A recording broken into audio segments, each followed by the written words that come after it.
मैं इसमें आपको ये बता रहा हूँ कि कहते हैं टाइप 2 कैसे करना है। ठीक है, टाइप 2 क्वेश्चन कैसे करते हैं। जैसे एग्जांपल मान लीजिए, क्वेश्चन ले लीजिए, convert the given percentage into ratio. मुझे कोई परसेंटेज दिया हुआ है, उसको रेशियो में कन्वर्ट करना है। तो एग्जांपल ले लेते हैं, जैसे मुझे दिया हुआ है 24%। अब इस परसेंट को मुझे रेशियो में कन्वर्ट करना है, तो कैसे करेंगे। हम 24/100 लिख देंगे, 24% को 24/100 लिख देंगे। अब इसको करेंगे कट। ठीक है, 12 टू 12 जा, 250 जा। ठीक है, अब फिर कट सकता है 2 6 जा, 2 25 जा। तो हमारा जो, अब देखो ये सिंपलेस्ट फॉर्म आ चुकी है 6/25, ये ऊपर नीचे अब नहीं कट सकते।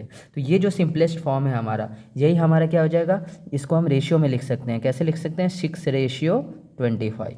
ठीक है, तो ये हमारा आंसर हो जाएगा। रेशियो हमारा कन्वर्ट हो चुका है, जो परसेंटेज दिया हुआ था वो रेशियो में आ चुका है। और सभी बच्चे ये चीज़ जानते होंगे कि मैंने 24% को 24/100 क्यों लिखा, क्योंकि मुझे पता है कि परसेंट को हम 1/100 लिख सकते हैं। मतलब यहाँ मल्टीप्लाई में 1/100 है, फिर 24 1 ज़ा 24, और यहाँ नीचे कुछ नहीं है तो 1 है, तो 1 इंटू 100 100। तो ये डायरेक्ट 24% जो है 24/100 लिखा जा सकता है। तो सॉल्व करते वक्त हम डायरेक्ट इसको ऐसे लिख के ऐसे सॉल्व कर लेते हैं।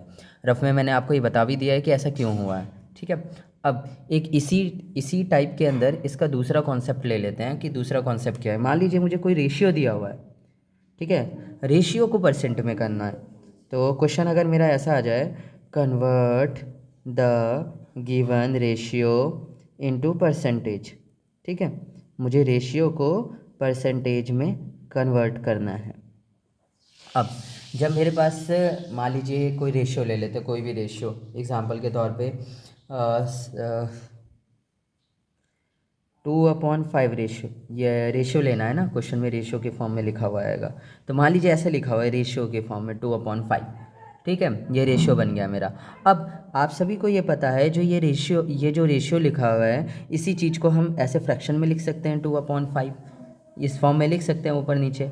अब मुझे परसेंटेज में करना है, इसलिए मैं फ्रैक्शन को परसेंटेज में कैसे करते हैं, जो रेशियो है उसको ऐसे लिख दिया, अब इस इधर इंटू 100 और परसेंट लगा दिया।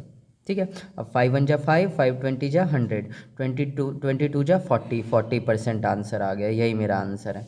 सभी को रफ में ये बात पता होगी। रफ में मैं अगर समझाना चाहूँ कि ये कैसे हुआ, तो सभी को पता होगा, फ्रैक्शन तो गिवन था और इधर 1 था, तो 1 को हम 100/100 लिख सकते हैं। ठीक है, और इधर फिर 1 डाल सकते हैं, तो 1/100 क्या बन जाएगा मेरा, परसेंट बन जाएगा।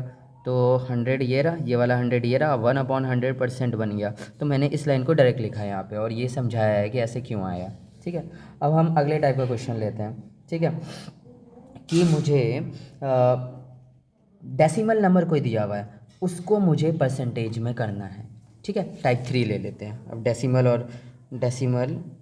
टाइप 3 के बारे में बात करते हैं। टाइप 3 में मैं ये लिखना चाहता हूँ, कन्वर्ट कन्वर्ट द गिवन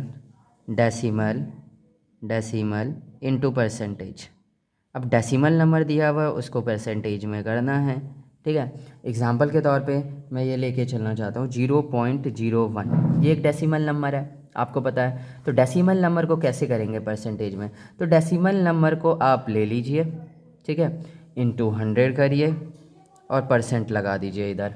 ठीक है, अब ये पता है मुझे, डेसिमल में अगर ये डेसिमल हटेगा तो यहाँ पे क्या आ जाएगा, 100 आ जाएगा, क्योंकि देखो 1 2 2 से पहले डेसिमल है, तो नीचे 1 और 2 0 आ जाएंगे, इंटू 100 और यहाँ परसेंट। ये 100 से 100 कट गया 1 टाइम्स में, तो 1 1 जा 1 आ गया, तो 1% आंसर आ गया मेरा। ठीक है, यह आंसर है मेरा। ठीक है, सभी बच्चों को ये पता होगा। रफ में मैं बताना चाहूँगा कि मेरा जो क्वेश्चन था उसमें मैंने 100 इंटू परसेंट क्यों किया, क्योंकि देखो ये क्वेश्चन है तो 1 तो कहीं भी हो सकता है। अब 1 को आप 100/100 लिख सकते हो। अब 1 फिर यहाँ पे भी हो सकता है मल्टीप्लाई में, 1/100 को आप परसेंट लिख सकते हो। तो क्वेश्चन ये रहा, 100 ये रहा, परसेंट ये रहा। तो ये इसके साथ यही लाइन मैंने डायरेक्ट लिख दी थी यहाँ पे, ये रफ में कि कैसे आया वो। ठीक है, अब इसका उल्टा ले लेते हैं कि अगर क्वेश्चन मेरा ऐसा आ जाए, convert the given percentage into decimal. अगर वो कहे कि डेसिमल में लाना है मुझे, ठीक है, इनटू डेसिमल, तो कैसे करेंगे हम। अगर डेसिमल में परसेंटेज को डेसिमल में करना है तो मुझे कैसे करना है इसको। ठीक है, तो कोई भी एग्जांपल ले लेते हैं हम ले लेते हैं 24% ही ले लेते हैं, परसेंट में यही ले लेते हैं हम अपने पास। अब इसको डेसिमल में बनाना है, तो इसके लिए देखिए क्या करेंगे। 24 को आप सभी को पता है, 24 को हम 24/100 लिख सकते हैं, ठीक है। अब इसको हम करेंगे, इसको हम काटेंगे, ठीक है। 2 12 जा 24, 2 50 जा 2 6 जा 12, 2 25 जा। अब इसको क्या करेंगे हम, इसको हम करेंगे डिवाइड कर देंगे। 6 को 25 से डिवाइड करना है, तो पॉइंट आ जाएगा। 25 1 जा 25, 2 जा 50 आ जाएगा, ठीक है। 10 बचा, फिर 0 लगा दिया, 25 4 जा 100 आ गया। तो हमारे पास आंसर क्या गया, डेसिमल में क्या आ गया, 0.24 आंसर आ गया इसका, ठीक है। तो ये चीज़ सभी को समझ में आ गई कैसे आया इसका आंसर, ठीक है। अब कुछ क्वेश्चंस अलग टाइप के हम कर रहे हैं, ठीक है। मान लीजिए ऐसा लिखा हुआ है क्वेश्चन, कुछ ऐसे टाइप के वर्ड प्रॉब्लम टाइप में आते हैं, ठीक है। वर्ड टाइप में लिखा हुआ है कि व्हाट परसेंट ऑफ, क्वेश्चन ऐसा है कुछ कि what percentage of, what percentage of 42 is 14, ऐसा कुछ लिखा हुआ है क्वेश्चन, ठीक है। कि 14 जो है 42 का क्या परसेंट, कितना परसेंट है।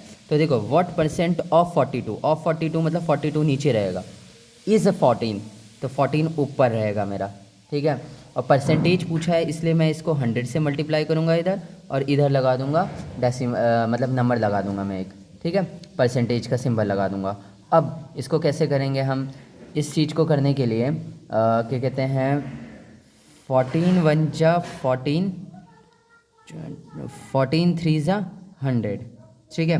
और यहाँ 100 है ऊपर और नीचे 3 है और परसेंट है। अब देखो बच्चों ये कट नहीं सकता, अभी ये नीचे एक प्राइम नंबर आ गया है, ऐसा प्राइम नंबर आ गया है जो 100 को कट नहीं कर सकता है। तो इस कॉन्सेप्ट में हम क्या करेंगे कि ऐसा प्राइम नंबर आ गया जो इसे कट नहीं कर सकता, तो अब हम मिक्स फ्रैक्शन में कन्वर्ट कर लेते हैं, 100 को मिक्स फ्रैक्शन में कर लेते हैं। तो 3 3 जा 9, 1 आ गया, 3 3 जा 9, 1 आ गया, तो ये आ जाएगा 333 1%। ये मिक्स फ्रैक्शन हो गया हमारा, ठीक है। 33 होल 1/3 ये हमारा मिक्स परसेंटेज आ गया, ठीक है। सभी को समझ में आ गया होगा कि 33 1/3 क्या है हमारा, ये 33 होल 1/3 हमारा इसमें आंसर आ गया। अगर ये कट रहा होता तो हम अच्छे से काट देते, फिर हमारा अच्छा नंबर आ जाता। मान लीजिए 25%, 40%, 60%, कुछ भी जो भी आंसर आता, अगर कट रहा होता तो कट के एक अच्छा प्रॉपर आ जाता, बट कटेगा नहीं, तो ऐसा भी आंसर हो सकता है, ठीक है। एक जो दूसरा बढ़िया क्वेश्चन है वो कुछ इस तरीके से है हमारे पास कि what percentage of 2 hour, what percentage of 2 hour is 36 minutes, ठीक है। क्या परसेंटेज 2 आवर का 36 मिनट होगा। तो 2 आवर का पूछ रहा है तो 2 आवर नीचे लिखेंगे, ठीक है। इस 36 मिनट तो 36 मिनट ऊपर लिखेंगे। अब सबसे बड़ी बात, दोनों की यूनिट सेम रहनी चाहिए, ठीक है। तो ऊपर वाला तो मिनट में है, मैं चाहता हूँ नीचे वाले को भी मिनट कर दूँ, तो 2 आवर्स में कितने मिनट होंगे, तो 120 मिनट्स होते हैं, ठीक है। अब इसको परसेंटेज, अब यूनिट हटा दो, यूनिट हटाने के बाद ये कुछ ऐसा ही रहेगा। अब इसको मुझे परसेंटेज में करना है, तो परसेंटेज में करने के लिए, किसी फ्रैक्शन को परसेंटेज में करने के लिए सीधा 100 और परसेंट उसके साथ लगाते हैं, ठीक है। अब इसको सिंप्लीफाई करेंगे, एक जीरो से एक जीरो कट गया, 12 1 जा 12, 12 3 जा 36, ठीक है। 3 × 10 30% आंसर आ गया कि 36 मिनट 2 घंटे का 30% है, यह आंसर आपका आ गया। क्या ऐसा क्वेश्चन सभी बच्चों को समझ में आया कैसे इसे करते हैं, इस टाइप के क्वेश्चंस को कैसे करेंगे, ठीक है। अब एक क्वेश्चन और है, क्वेश्चन है इफ़ 30% ऑफ P इज़ 9, ठीक है। Find the value of P, find the value of P, ठीक है। ऐसा कुछ कह रहा है वो मुझे, ठीक है। तो इस वाले में देखिए 30% ऑफ P, तो 30% ऑफ P इसका मतलब इक्वल टू 9 है। अच्छा अब सभी बच्चे ध्यान दो कि 30% तो वही है, ऑफ का मतलब क्या होता है, मल्टीप्लाई, यहाँ P है इक्वल टू 9। 30% को कैसे लिख सकते हैं हम, 30% को लिख सकते हैं हम 30/100, ठीक है, इंटू P बराबर 9, ये एक जीरो से एक जीरो कट गया, यह आ गया 3P/10 बराबर 9। अब देखो मुझे P चाहिए, तो इसको उधर भेज दो, ठीक है। 9 3/10 इधर इसके साथ मल्टीप्लाई में था ना, 3/10 इधर 3/10 था, ठीक है। तो इस 3/10 को उधर जाके भेजेंगे, इस 3/10 को उधर हम डिवाइड में भेज देंगे, ठीक है। अब डिवाइड में उसको भेज दिया। अब उसके बाद p बराबर 9 इंटू इसको रेसिप्रोकल कर दो 10/3। अभी देखो 3 1 जा 3, 3 3 जा 9, p की वैल्यू कितनी आ गई है 30 आंसर, ठीक है। p की वैल्यू हमारी 30 आ चुकी है, p की वैल्यू 30 आ चुकी है। इसको आप ऐसे ही सॉल्व करेंगे। देखो डिवाइड जो होता है ना, तो डिवाइड को अगर मल्टीप्लाई करेंगे तो इसके बाद वाला नंबर रेसिप्रोकल हो जाता है। रेसिप्रोकल जैसे ही हो गया तो ये कट रहे हैं, 3 1 जा 3, 3 3 जा 9, तो 3 10 जा 30, यही आंसर हो गया आपका।